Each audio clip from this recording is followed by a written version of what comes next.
Hey guys, and welcome back to another video on the channel. In today's video, I'm going to be showing you how to find the divergence and the curl of a given vector field. So the vector field we're going to be looking at in today's video is f of x, y, and z. And we have three components, so e to the x sine of y is your x component, plus e to the y sine of z is your y component, plus e to the z sine of x is your k component or z component, blah blah blah. Okay, so to find the divergence we need to pretty much dot d with f, okay, or divergence. Okay, now d or del or whatever the corresponding term here is the partial derivative of x for the I component plus the partial derivative of y with the y component and the partial derivative of z with the z component. Okay, so when you dot this thing with a vector here, it's going to be this times by this, so hence we'll be differentiating that with respect to x, and then it will be this times by this, and then it will be following this times by this, okay, and then you're going to add it all together and you're going to get your divergence. Okay, now divergence is used pretty much to say if the field's compressible or incompressible, or if stuff's blowing in or out, or etc. Okay, so pretty much to work this out is we'll just leave this in the corner for now. It's just d dotted with f, so you get the following. Okay, so it will be partial derivative of x with the x component, so e to the x sine of y, plus the partial derivative of y with this component here, so e to the y sine of z, plus the partial derivative of z with this component here. Okay, now when you're taking a partial derivative, as seen on the channel before, you have to treat the other variables as a constant. Okay, so in this first bit here, I'm only differentiating the terms with x. Okay, so sine of y is relatively a constant, so all I'm doing is differentiating this term here. Now if you differentiate that term, it actually doesn't change at all, so the first bit is still e to the x sine of y.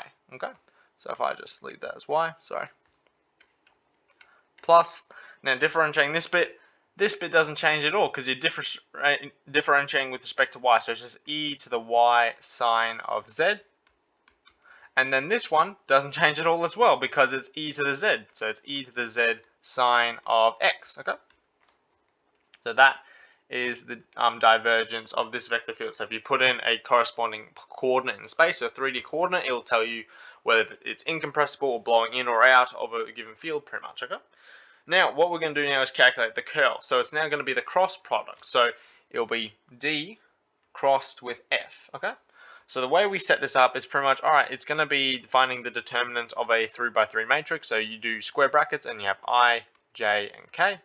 And then the first one you put the first vector's component. So the top bit up here is going to be del's component. So it's going to be the partial derivative of x here, partial derivative of y here, and then the partial derivative of z here. And then you put the corresponding components of f. So you're going to pretty much have e to the x sine of y. We're actually going to need a lot more room for this because it's going to be a lot longer, so I'm just going to write it out a bit further out like this, and then it's going to be e to the y sine of z, and then it's going to be e to the z sine of x. Okay, square brackets. Okay, now we're doing the cross product. You're finding the determinant of a couple 3x3 matrices. So the first one, not 3x3, 2x2. So the first one is this corresponding matrix here. So this one would be this following matrix here. So square brackets because you still find the determinant, del of y, del of z, and then write x, e to the y sine of z, and then e to the z sine of x, and this is your x component, because remember, finding the cross product, you're getting a vector as a product, nothing else. Okay, now you're also going to remember with the cross product, it's got to go plus, minus, plus, etc. So the next term is going to be minus, and then the next matrix, I don't know why I rubbed that out. The next matrix will be this one here. So it will be square brackets del of x, del of z, e to the x sine of y, and e to the z sine of x. And then that will be your y component, so your j bit. And then the final matrix will be this one here, where it's just these guys here. So if I write that, actually I'm going to squish all of these guys so we have actually enough room on this bit here. So if I move that there, it will be plus square brackets, because we're still finding the determinant of all these matrices, del of y, and then e to the x sine of y, and then e to the y sine of z. Okay? Right, and that's your k component. Okay, so looking at these matrices now, we need to remember how to find the determinant of a matrix. So 2 by 2. So if you have the matrix, let's say A, B, C, D, defined in, let's say this matrix A, define the determinant of A is just going to be A times D minus B times C. Okay? So this times by that minus this times by that, pretty much. Okay? So it's going to be the same corresponding outcome with all of these matrices here. Okay? So what we're going to do is, well, for starters, we're just going to do them one at a time because there's going to be a lot of them. I think that matrix is like cut off, maybe. There we go. So all I'm going to do is just copy this first one down. So copy, place it down here. So this one here, it's going to be these two. This is your A and D. These two evaluated. So the derivative of y of e to the z sine of x. And then it's going to be minus these two here. Oh, that didn't go all the way around. These two here. So it will be del of z e to the y sine of z. Okay?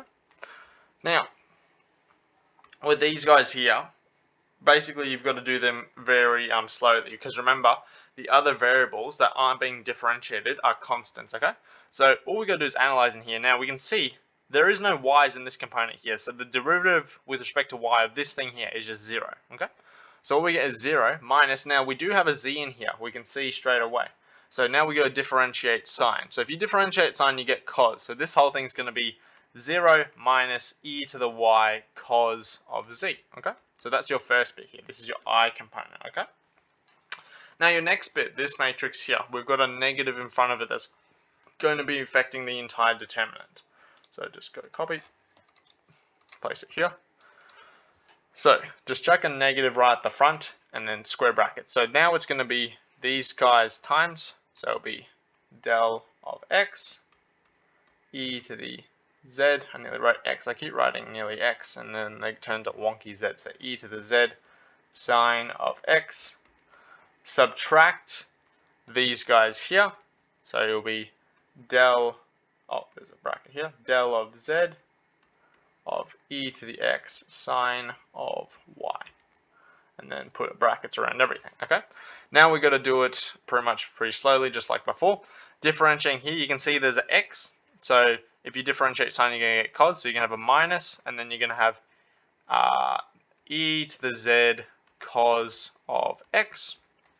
Differentiating here, we can see there's no z's in this corresponding component here. So this whole thing is 0, so you have a big fat minus 0 at the end. Okay? So your z on your y component is going to be negative e to the z cos of xj, okay? Because you got that negative at the front, okay? Now finally, you've got this just last thing here, and then we've nearly found the curl of your vector field, okay? So go copy, place it down here, and then it's just going to be this times each other. So this is going to be derivative of x times by e to the y sine of z minus these guys here. So it's going to be the derivative of y of e to the x sine of y. Okay? Now, taking a look here, you can see there's no x's, so this whole term is 0 because you're not differentiating with respect to anything because no x's involved. Here you can see there is a y, so you're just going to differentiate the sign. So you're going to get cos again, so you're going to get negative e to the x cos of y for your k component, or z component pretty much, okay? So now that we've got each of the components here, D crossed with F, the curl of your field, is the following vector. Negative e to the y cos of zi plus, alright, we're actually going to run out of room, so I'm going to move it to the side, plus negative e to the z cos of x j plus negative e to the x cos of y k. Okay? And that's it, pretty much. You found the divergence and the curl of your vector field. So, as you can see, a lot of calculus involved and a lot of vectors involved, hence the name vector calculus. But hopefully you know how to find the divergence and curl of a vector field now. I'm going to be putting up another example very shortly, and I'll see you in the next one. All right. If you have any questions as well, leave something in the comments, and I'll try my best to answer it as well. All right.